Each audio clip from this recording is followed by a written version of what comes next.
In this video, I'll show you how to delete Google Drive's cache on Mac or PC. If you're using the Google Drive website on your PC, the only way to clear its cache is to clear your internet browser's cache.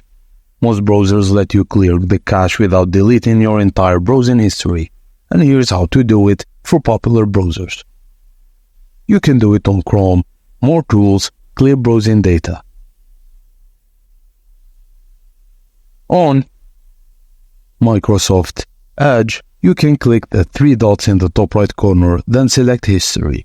In the pop-up, click the three dots again in the top right corner, then choose Clear Browsing Data.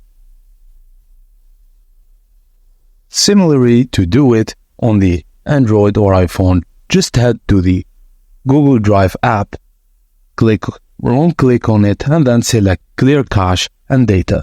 And that's how you clear the cache and data of the Google Drive's account. Thank you guys for watching, and please don't forget to like and subscribe for more.